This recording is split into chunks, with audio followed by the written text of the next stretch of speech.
A continuación, nos acompaña un speaker con 30 años de experiencia, asesorando e impartiendo conferencias en España y Latinoamérica para ayudar a desarrollar organizaciones inteligentes, socio de Knowledge Work y director de NOCO, Red Internacional de Consultoría, consultor de la ONU, Organismo Internacional de Energía Atómica, FAO, Banco Mundial y Banco Interamericano de Desarrollo en el área de gestión de conocimiento y aprendizaje. Él dirige el espacio Cadabra, la magia de aprender dentro de Abra, Laboratorio de Aprendizaje. Los dejo con Javier Martínez.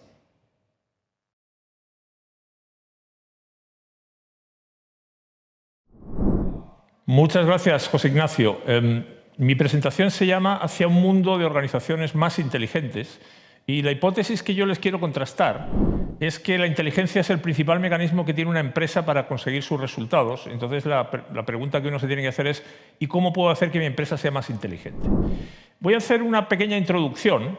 Yo no sé si ustedes saben que Cristóbal Colón salvó su vida en el cuarto y último viaje cuando estaban en una isla y los indígenas de la isla estaban amenazando con terminar con ellos, ¿no?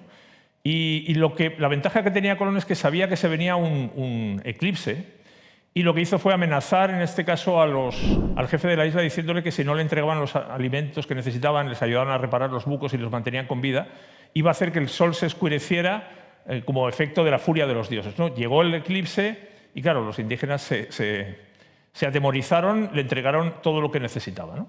Entonces, una persona o una empresa inteligente es aquella que es capaz de predecir el futuro, ¿sí? Y no sé si les gusta el cine y han visto esta película.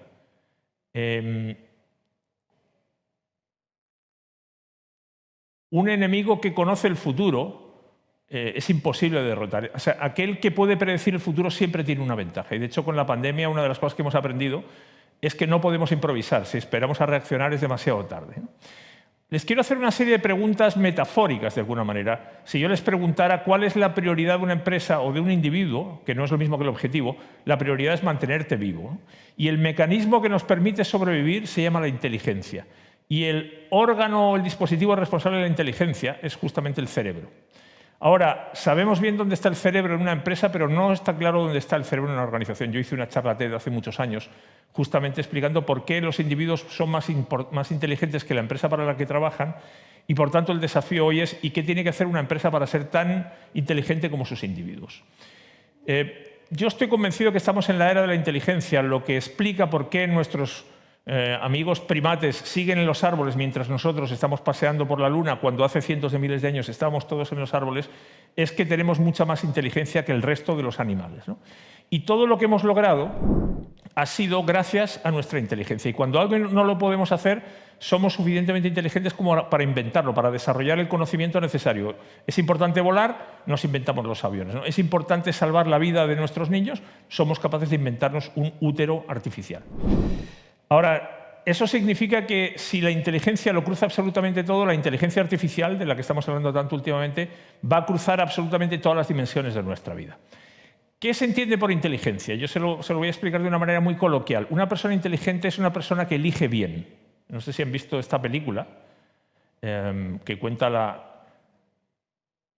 la historia de Sully, un piloto que salva la vida de 125 personas. Este es Sully. Clint Eastwood hizo una película con Tom Hanks sobre esto.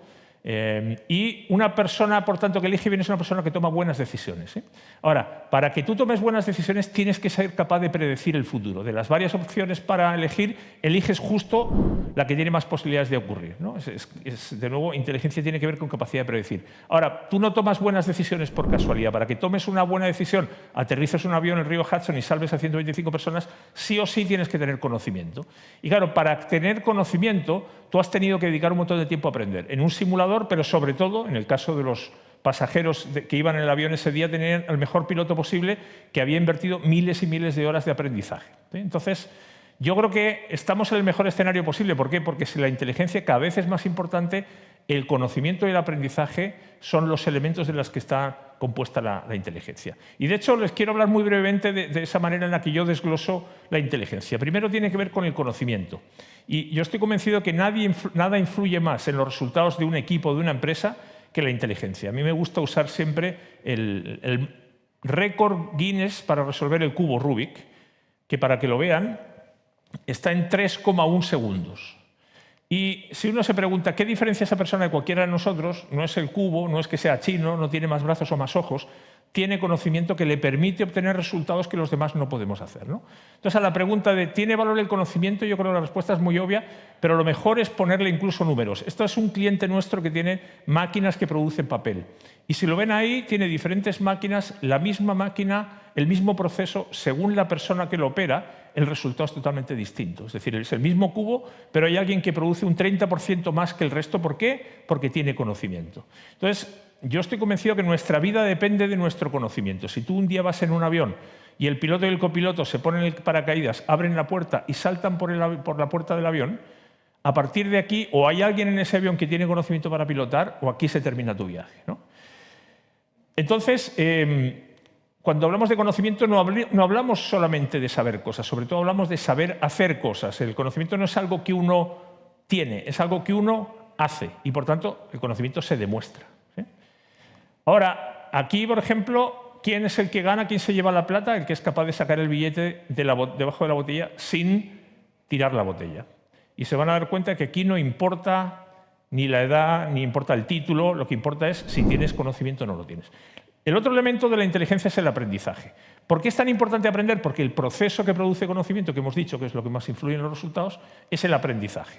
Por tanto, para mí hay un segundo rasgo que identifica la inteligencia. No solamente es la capacidad, no es lo que sabe, sino una persona es inteligente cuando aprende rápido y por eso cada vez las organizaciones contratan más a las personas por su capacidad de aprender. Y una empresa es inteligente cuando es buena para aprender. No solamente cuando tiene un pasado importante, sino cuando tiene capacidad de proyectarse en el futuro gracias a la inteligencia. Por tanto, no hay aprendizaje, no hay inteligencia sin aprendizaje. Es un elemento fundamental.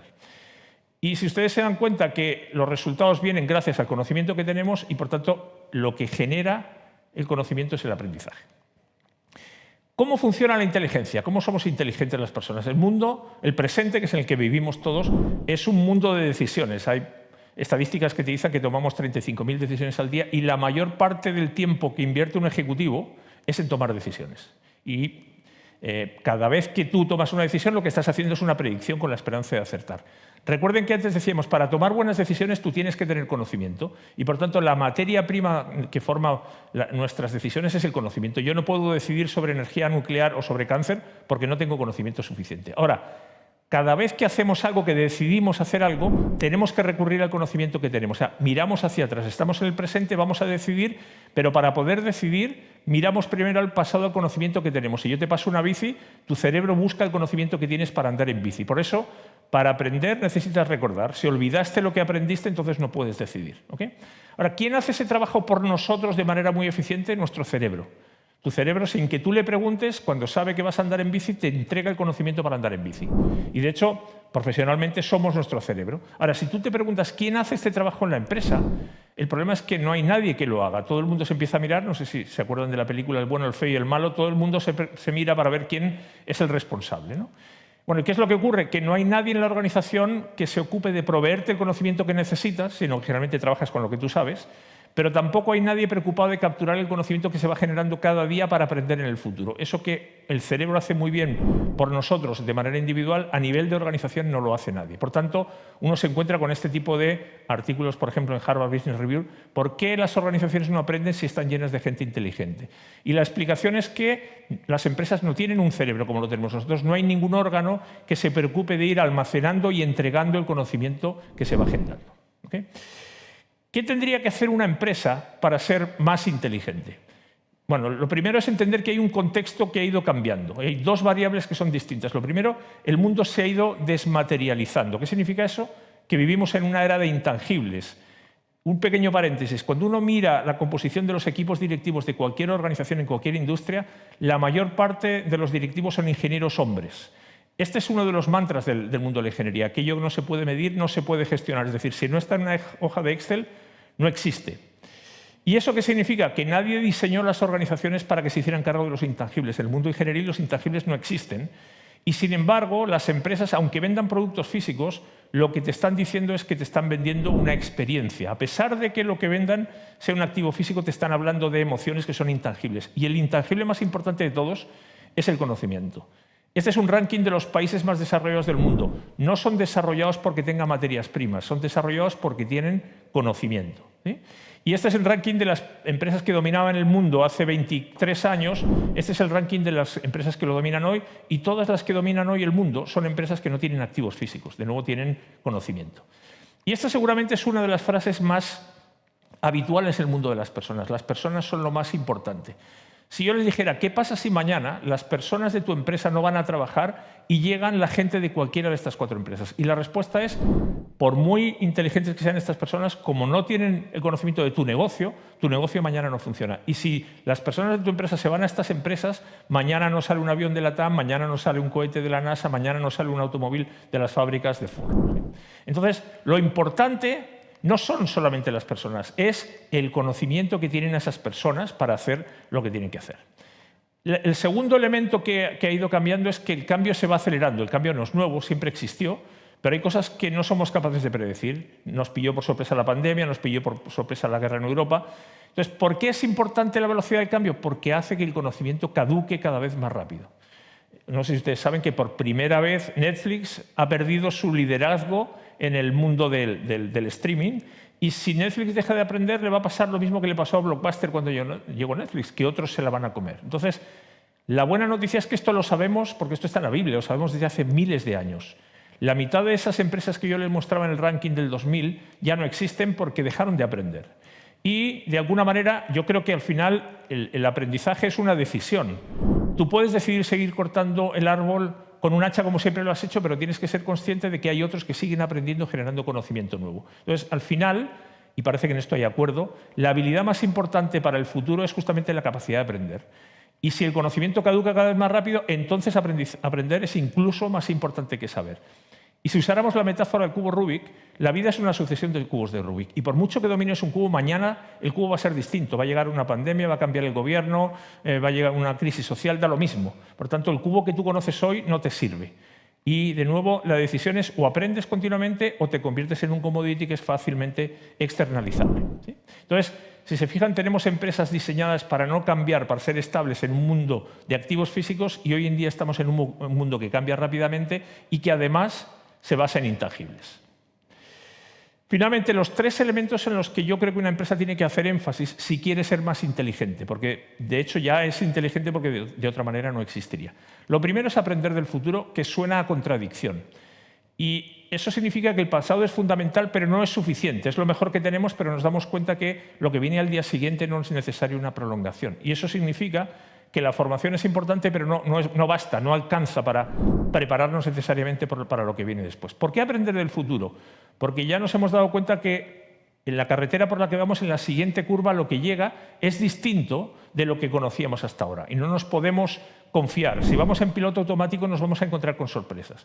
Y por eso a mí el concepto de mapa no me gusta mucho, porque los mapas, una vez que están publicados, ya están desactualizados. Me gusta mucho más el concepto de brújula. ¿Qué significa la brújula? Que tú tienes que desarrollar tus capacidades sin depender de lo que viene fuera. Si somos un esquiador que vamos a bajar por una ladera o una montaña donde no se ve nada, la única alternativa que tenemos no es confiar en el mapa de lo que vemos porque no nos sirve, sino desarrollar la fortaleza de nuestras propias piernas para que nos podamos adaptar a cualquier cosa que venga. ¿A qué mundo nos abocamos? A un mundo donde lo que ya sabemos se lo trasladamos a las máquinas y nosotros nos quedamos con aquello que no sabemos todavía. Entonces, eso significa que vamos a cambiar el aprendizaje. De hacer tanto énfasis en transmitir lo que ya sabemos como humanidad, nos tenemos que concentrar en que las personas aprendan a desarrollar mecanismos para generar nuevas ideas, resolver problemas que nunca hemos resuelto antes. Y para eso hacen falta capacidades totalmente distintas de las que hemos solido entrenar en la educación. Ahí tienen una lista de los ingredientes que necesitamos si queremos que las personas se preparen para un mundo desconocido, no necesariamente para el mundo que conocemos. El segundo elemento es el aprendizaje compartido. Antes les decía que los seres humanos aprendemos porque tenemos un órgano para eso, y el aprendizaje de los individuos no depende de la cantidad de neuronas, todos tenemos prácticamente las mismas, ni del tamaño de la cabeza. Tiene que ver con las conexiones, las sinapsis, que las neuronas establecen entre sí.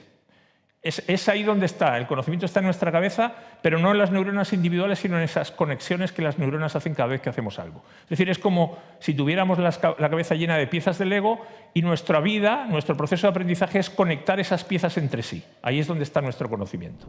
Ahora, el ser humano ha llegado hasta aquí no por su capacidad individual, sino por su capacidad de colaborar, ¿sí? Y de hecho, una de las principales quejas de los directivos son el trabajo en silos, la dificultad de trabajar en equipo dentro de una empresa.